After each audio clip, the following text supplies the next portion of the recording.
Her books hit the floor first.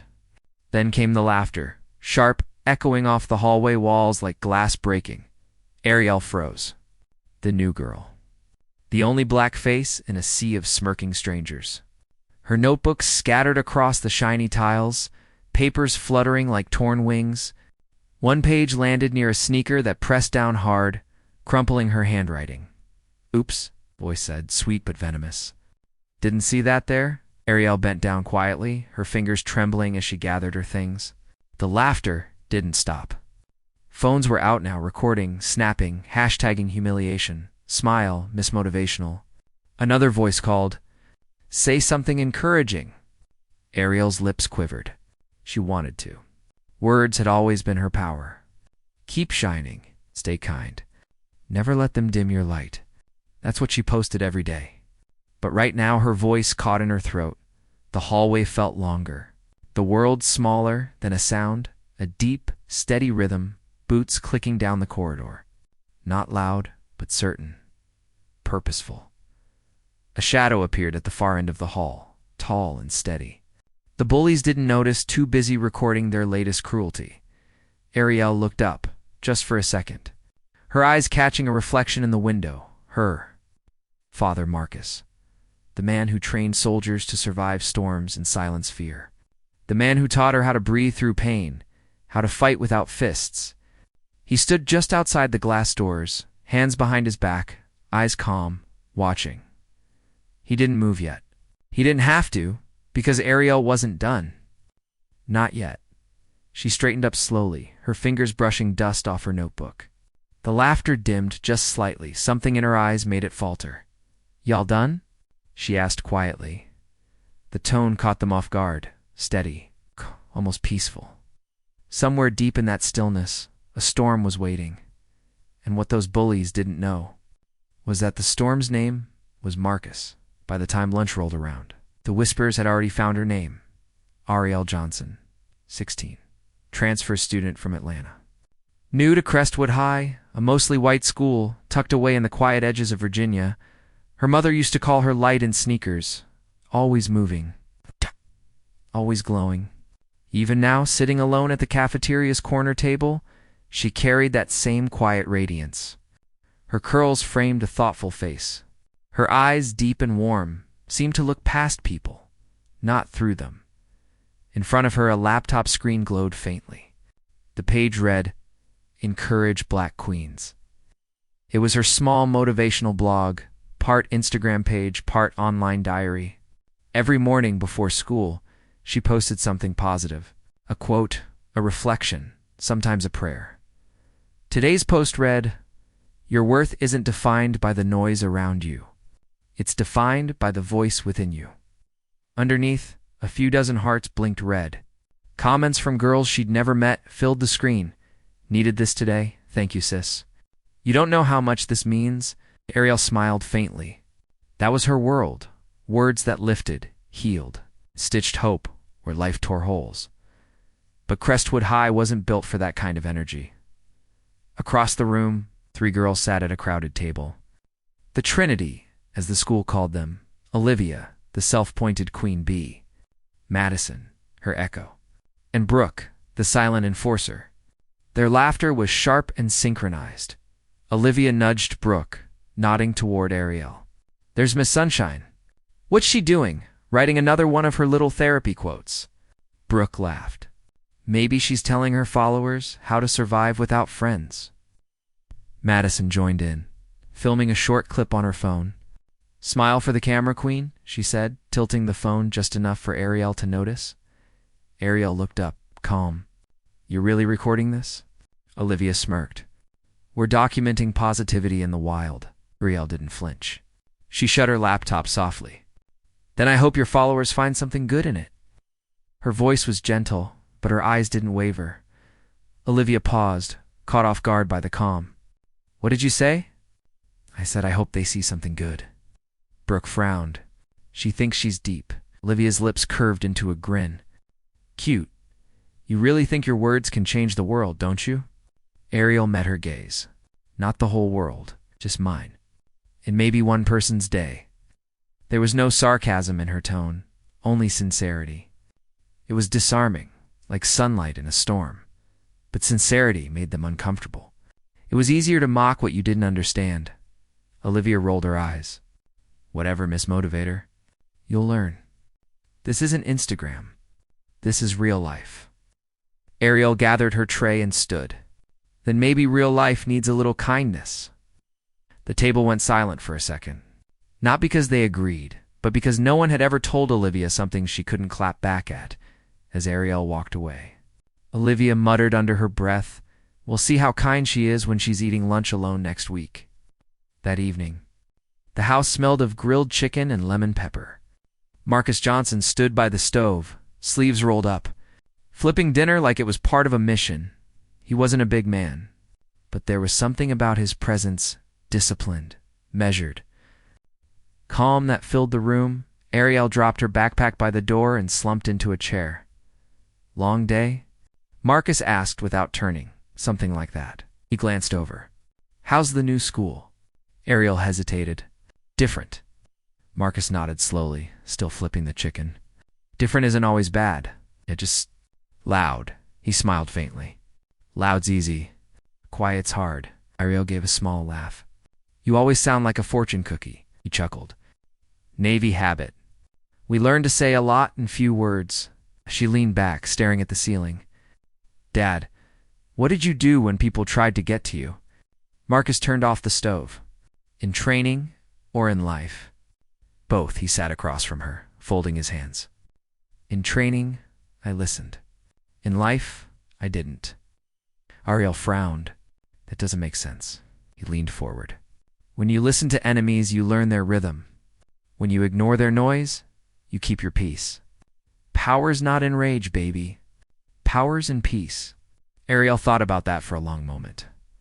Marcus reached across the table and squeezed her hand. You've got my calm and your mama's fire. That's a dangerous mix. Use it wisely. The next day, her story took a turn. Someone had taken a screenshot of her Encourage Black Queens post and turned it into a meme. Her photo was at the top with the caption, Motivational speaker level, nobody asked. It spread across Snapchat and TikTok before lunch. Everywhere she walked, she could feel eyes on her Snickers. Side glances, whispers, in the locker room. One girl showed the meme to another and said, She's famous now. Arielle walked past without reacting, but her chest burned. She found a quiet spot behind the gym and took out her phone. For a second, her finger hovered over the delete account button. Then a message notification popped up. At Black Girl Joy, your post yesterday helped me not give up on school. Thank you. Arielle's breath caught. That one message, just one, was enough. She put the phone away. Not today, she thought. That night, she went live for the first time on her page. The video was short, shaky, but honest. Hey everyone, I had a rough day. But I want to remind you, kindness doesn't make you weak. It makes you rare. Don't stop shining, even when it's uncomfortable. That's when it matters most. Hundreds watched. Dozens commented. Preach, girl. You don't know me, but I needed this. You're changing lives. Arielle smiled genuinely. She didn't know it. But her father was watching from the doorway unseen. Leaning quietly against the frame, Marcus didn't say anything that night. He just nodded to himself. His daughter was fighting her battle, not with fists, but with faith, and in his heart. He knew peace was her weapon, but in the world she was stepping into, peace was about to be tested harder than ever, because the bullies weren't done. They were just getting started. By the third week at Crestwood High, the whispers had turned into open laughter. The memes. The jokes. The little digs that grew teeth when teachers weren't looking. Arielle walked through the halls with her chin up. But even confidence has a heartbeat. And hers was beginning to race faster every day. Her morning routine hadn't changed. Wake up at 6. Post on Encourage Black Queens. Drink coffee with her dad, and walk to school. But something inside her was shifting. A tiredness that no motivation quote could fix. It started small. Olivia dropped a stack of flyers. One morning near Arielle's locker, school dance announcements. When Arielle bent down to help, Olivia smiled. Don't bother. You probably won't be going anyway. Madison chimed in. Unless it's a self-love dance. You could bring a mirror. Laughter again. Always laughter. The kind that didn't echo, it stuck to skin like dust. Arielle ignored it. She picked up one of the flyers and tucked it into her notebook anyway.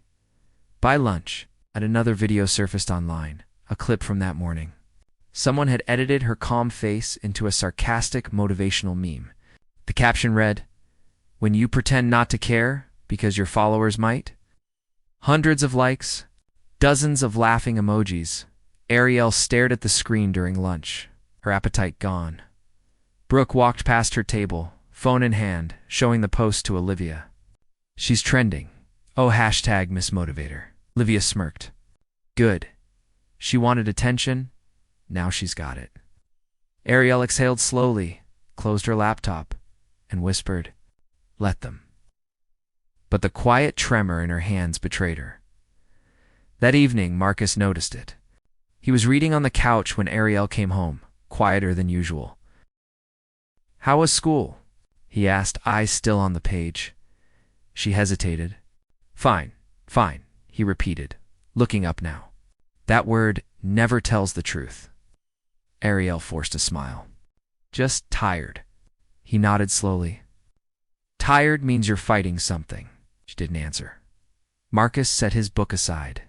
"Arielle, I trained soldiers who thought pain made them weak. But pain's just proof you're human. Talk to me." Her eyes welled before she could stop them. "They won't stop, Dad. They just won't. Every time I think it's over, they find something new." Marcus's expression softened. "The same girls?" "Yeah. Olivia, Madison, Brooke. It's like they want me gone. I didn't do anything." He leaned forward, elbows on his knees. "You did something all right? You made them uncomfortable. You walked into their space shining and they don't know what to do with light." Arielle wiped her eyes.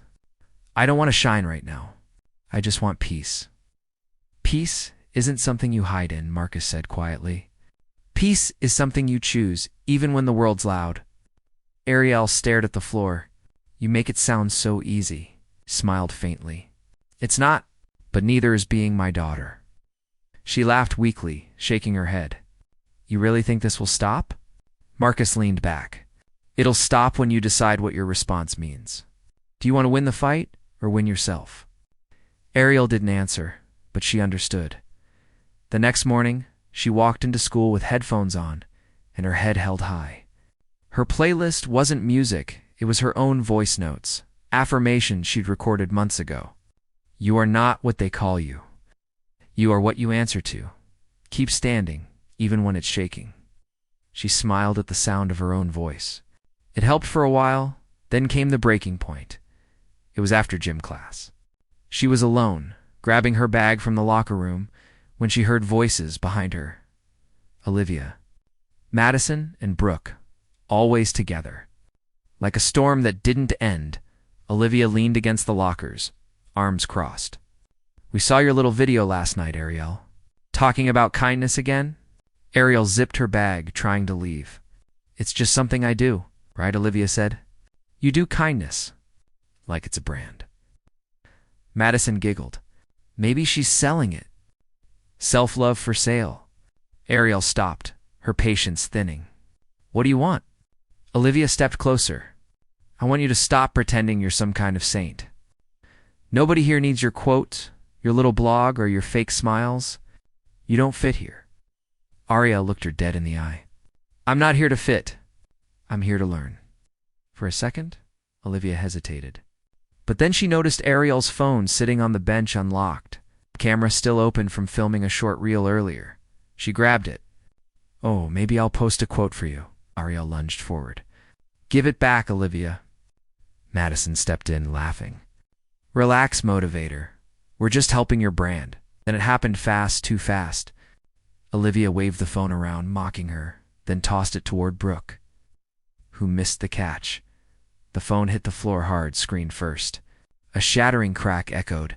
Arielle froze. The screen splintered like ice. Her voice came out small. "Why would you do that?" Olivia shrugged. Accidents happen. Arielle knelt, picking it up, the camera light still flickering before dying. Something broke inside her that wasn't glass. She looked up, eyes wet but fierce. You think this makes you powerful? It doesn't. It makes you empty. Olivia's smirk faltered. Just for a second, Arielle stood, clutching the broken phone. You can break things, but you can't break me. And with that, she walked out shaking, angry, holding herself together by threads. That night, she didn't eat. She sat on her bed in the dark, staring at the broken phone. The reflection of the cracked screen fractured her face into pieces. Marcus knocked softly. You all right? She didn't answer. He stepped in anyway, sat on the edge of her bed. Talk to me, baby girl, she finally whispered. They broke it. Hey. My phone. My page. Everything. Marcus stayed quiet. It's like no matter what I do, they find a way to tear it down. I keep choosing peace, and it keeps hurting. He sighed deeply. I know. Arielle looked at him, frustrated. Then why won't you do something? You could go there, talk to them, talk to the school. Marcus's eyes were steady. And then what? I scare them? I fix it for you. Yes, she burst out. You could make it stop. He shook his head slowly. If I step in now, they'll fear me, not respect you. But if you stand tall, they'll remember you. There's a difference between power and dominance, Arielle. I taught men to fight, but I raised you to lead. Tears slipped down her cheeks. I don't want to lead. I just want it to stop. He reached for her hand. It will. But first, they need to see who they're really dealing with. She frowned. Who's that? Marcus smiled faintly. My daughter. The next few days, she avoided the girls completely. Walked different halls. Ate lunch outside. Silence was her shield. But bullies feed on reactions. When silence starves them, they get desperate. On Friday afternoon, Olivia and her crew followed Arielle out of class. Hey, Miss Motivator. Olivia called. You're not going to post a quote about your little meltdown? Arielle ignored her. Brooke shoved her shoulder lightly. Don't walk away when people are talking to you. Arielle turned around slowly. You don't get to talk to me anymore, Madison snorted. Someone's got attitude now. Arielle stepped closer, calm but firm. No, I've got limits. The hallway quieted, students watching from a distance. Olivia rolled her eyes. You think you're better than us? Arielle shook her head. No, just stronger. That word stronger was gasoline. Olivia shoved her hard. Arielle stumbled, but didn't fall. Brooke laughed. Careful, she might call her followers for backup. Arielle steadied herself. You don't scare me? And that's when Olivia snapped. She lunged forward, pushing Arielle again, harder. Arielle hit the locker with a dull thud. Her books scattered across the floor. Pages fluttering. Phones were out. Recording. Always recording. Olivia's voice dripped venom. Say something encouraging now. Arielle's lips parted, not in fear, but resolve. You'll regret this. The words were calm. To calm B, because behind her at the end of the hallway, the crowd began to part, whispering, shifting, stepping back. A tall figure was walking down the hall, slow and deliberate, boots clicking, eyes locked, presence heavy as thunder. Marcus Johnson. He didn't raise his voice, didn't break stride. He simply stopped beside his daughter, eyes flicking once toward the bullies, then to the crowd of phones raised like weapons. Arielle whispered. Trembling, Dad. I know, he said quietly. I saw, and just like that, the air in the hallway changed, thick with silence, fear, and something deeper. Olivia lowered her phone. Who are you? Marcus's voice was steady, almost gentle. The man who taught people to fight for freedom, not fear. He turned to Arielle. You good, baby? She nodded, tears breaking through. Then he faced the girls again, not angry, just composed. You don't need to be scared of me, but you should be ashamed of yourselves. No one moved. Not a sound? Marcus looked around the hallway, eyes scanning every phone. You can put those down now. Nobody needs to film what happens when kindness finally stands up. And for the first time, Olivia didn't have a comeback. The hallway was still. Not the peaceful kind of still, the kind that hums. Before lightning strikes, Marcus stood between his daughter and the bullies. Not as a man looking for a fight, but as someone who'd already survived too many. His posture was calm, his breathing steady, but his eyes carried a kind of silence that made even the boldest kid shrink. Olivia swallowed hard. We weren't, Marcus lifted a hand. Don't explain. You've said enough already. His tone wasn't loud. Yet it carried across the hallway like a command. He crouched slightly. Picking up one of Arielle's notebooks, the same one they'd scattered weeks ago. On the cover were her words, written in neat black ink.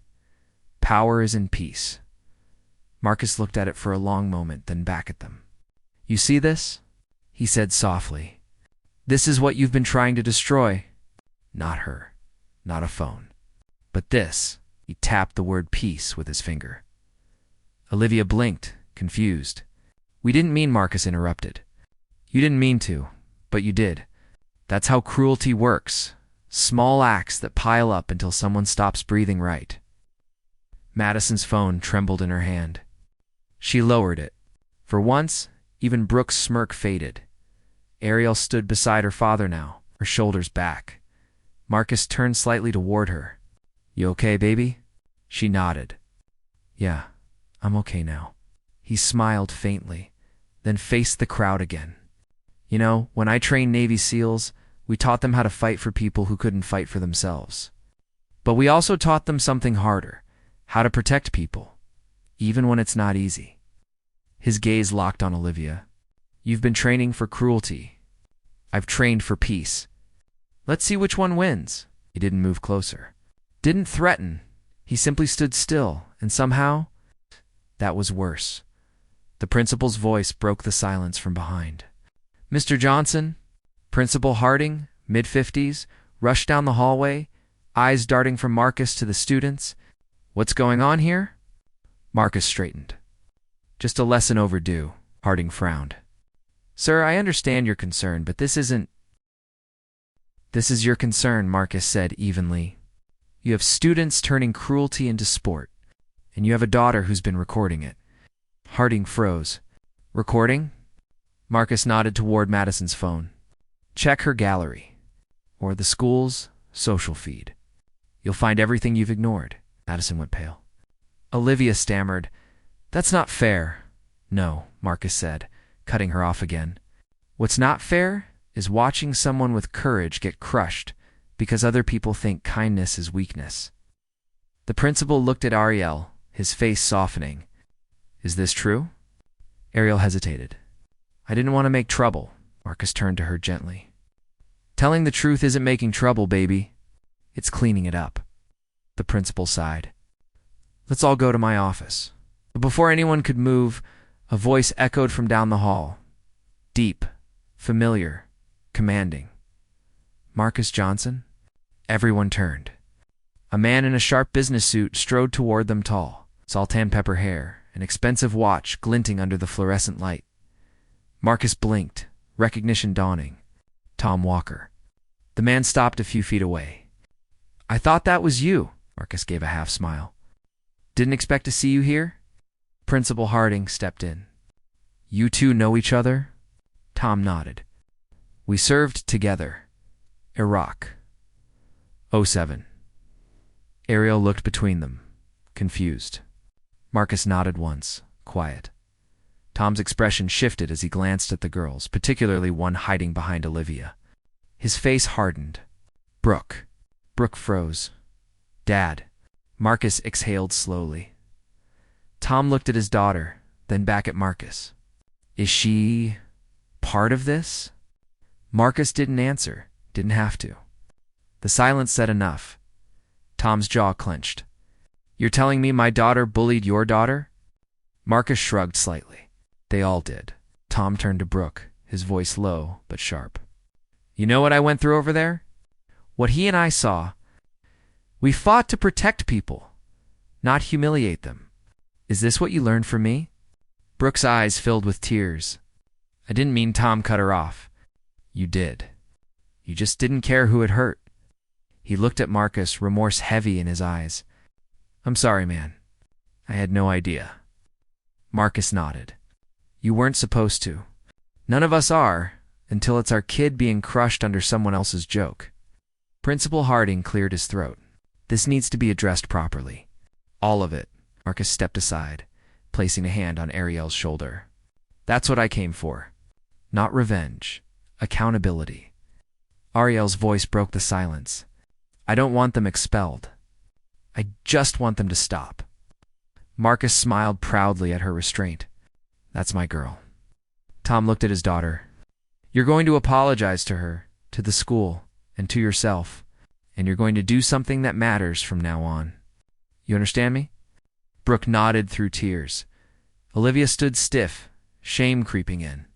I didn't know it would go this far, she whispered. Arielle met her gaze. That's the thing about far. You never see it until you're there. The hallway was quiet again. But it was a different kind of silence now, not fear, but reflection. Principal Harding took a breath. Mr. Johnson, I'd like to speak with you privately later. I think we can turn this into something constructive, an assembly, maybe. About empathy. About respect. Marcus nodded. That's a start. He turned to Arielle. Ready to go home? She smiled faintly. Yeah. As they walked out, Tom called after him. Hey, Marcus. I never got to thank you for that day in Mosul. You saved my life. Marcus paused. Then maybe today we both did something that saves another. He glanced at Arielle. She smiled back, calm, proud, whole, and behind them, in that once cruel hallway, silence finally meant peace. The next morning, Crestwood High was quieter than usual. Not the tense, uneasy silence of rumor, but a thoughtful calm, the kind that follows a storm after it's spent itself. Word of what happened in the hallway spread faster than any meme ever had. But this time, the story was different. It wasn't twisted or cruel. It was respectful. Teachers were talking about it. Students were replaying it in their heads.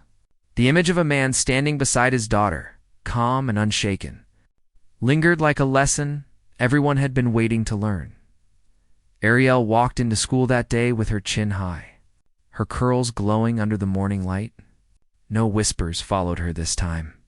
Just a strange kind of hush, as if the whole place had turned a page. She passed Olivia in the hallway. The girl looked up, eyes soft, lips pressed into a quiet apology she didn't quite know how to say aloud. Arielle nodded once, a small, forgiving gesture that said, I see you. Madison and Brooke avoided eye contact, but Arielle didn't need them to say anything. She'd already decided that holding anger would only keep her chained to the past at lunch. Principal Harding made an announcement over the intercom. Attention students. In light of recent events, we'll be launching a new initiative at Crestwood called the Kindness Code. Chatter rose immediately. Harding continued. This program will focus on empathy, respect, and how we treat each other both in person and online. And it's inspired by one of our own students, Arielle Johnson. Every head turned toward her. Arielle froze, her fork halfway to her mouth. Harding's voice softened. Arielle's courage, her words, and her ability to stay true to herself are examples we can all learn from. Starting next week, we'll have workshops and open forums to share stories about resilience and kindness. Let's make this a place where peace isn't silent, it's powerful. The cafeteria erupted in applause. Arielle's cheeks burned, but there was something in her chest, now something steady. It wasn't pride exactly. It was peace finally taking root. That night, she sat in her room with her laptop open and her new phone, courtesy of her father. Though she'd protested at first propped beside her. The glow of the screen reflected in her eyes as she hit record. Hey everyone, she began softly. It's Arielle. A few weeks ago, I told you to keep shining, even when people try to dim your light. I didn't realize I'd have to prove that to myself so soon. She smiled faintly. I went through something hard. Really hard. But I learned something I'll never forget. Kindness isn't weakness. It's resistance. Sometimes the loudest strength is silence, and the softest power is forgiveness. I forgive the people who hurt me not because they deserve it, but because I do." She paused, tears glistening just beneath her lashes. "If you're watching this and you've ever felt small or unseen or unwanted, hear me when I say this: you are enough. And if you ever forget, come back here. I'll remind you." She ended the video with a gentle smile. Then she hit post. Within hours, the views started climbing. Hundreds. Then thousands. Comments poured in. "You're my hero." It's made me cry. "Thank you. I wish I had your strength." We needed this voice. By morning, her video had gone viral. News outlets started reaching out. People called her the encourager. Marcus watched quietly from the kitchen, scrolling through the flood of messages on her page. One headline read, "Teen's Grace turns bullying into movement. Power is in peace." He looked up as Arielle walked in, still in her robe, rubbing sleep from her eyes. "You're famous now," he said with a smile. She laughed. "No, just..." "Heard," he nodded slowly. "That's better." They sat down to breakfast together, 2 plates of eggs, orange juice, and that same easy silence they'd always shared. After a moment, Arielle asked, "Did I do okay, Dad?" Marcus looked at her for a long time before answering. "You did more than okay. You turned pain into purpose." She smiled. "You helped me." He chuckled. "Nah, I just reminded you who you are. The rest was all you." Then his tone softened. "But I am proud, not just of what you did, but how you did it. You didn't fight back with fists. You stood up with grace. That's something most people never learn, no matter how long they live." Arielle leaned against his shoulder. "You really think people can change?" He nodded. "I've seen it. Sometimes it takes a war. Sometimes it just takes one brave soul who refuses to become what the world throws at her." She thought about that as sunlight poured across the table, painting their plates gold. A week later, the school held the first Kindness Code assembly. The auditorium was packed students, teachers, even parents. Marcus sat near the back, arms folded, watching as his daughter stepped onto the stage. She looked small up there for a second. Then she took a breath and began. "A while ago I thought my voice didn't matter. I thought being quiet meant being safe. But silence can be dangerous when it hides truth. I learned that peace doesn't mean letting people walk over you. It means standing tall without pushing anyone down." Her words rolled through the room like gentle thunder. Even Olivia and the others sat still, listening. "We all go through battles no one sees. So maybe before we judge, before we post, before we laugh, we should ask ourselves if we're adding light or taking it away. And if we've ever hurt someone, it's never too late to make it right." When she finished, the applause didn't stop for a long time. Marcus wiped his eyes quietly in the back row. Not because she'd been perfect, but because she'd been real. That night, father and daughter stood outside on the porch. The sky full of stars. Arielle whispered, "Do you think Mom would be proud?" Marcus looked up at the sky. She always was. They stood there for a while, listening to the crickets. Then Marcus said, "You know, when I was deployed, I used to write your mom letters about the kind of world I hoped you'd grow up in, one where people judged by heart, not color. I didn't realize that world would start because of you." Arielle smiled through tears. "I just told my story," he nodded. "Yeah, but sometimes one story can change the whole narrative." From that day on, Encourage Black Queens became more than a page. It became a movement. Schools across the state adopted their own kindness codes. Students shared stories, lifted each other up. And even Olivia started volunteering at community events with Arielle. The past didn't disappear, but it's transformed into purpose. And whenever people asked Marcus how his daughter managed to forgive, he always said the same thing. She learned that peace isn't the absence of war. It's the strength to love after the battle. Sometimes strength doesn't shout. It stands tall in silence. If Arielle's story moved you, if it reminded you that kindness can still win in a loud world, then don't let it end here. Hit that subscribe button. Leave a comment. Share this story with someone who needs a little light today, because here we don't just tell stories.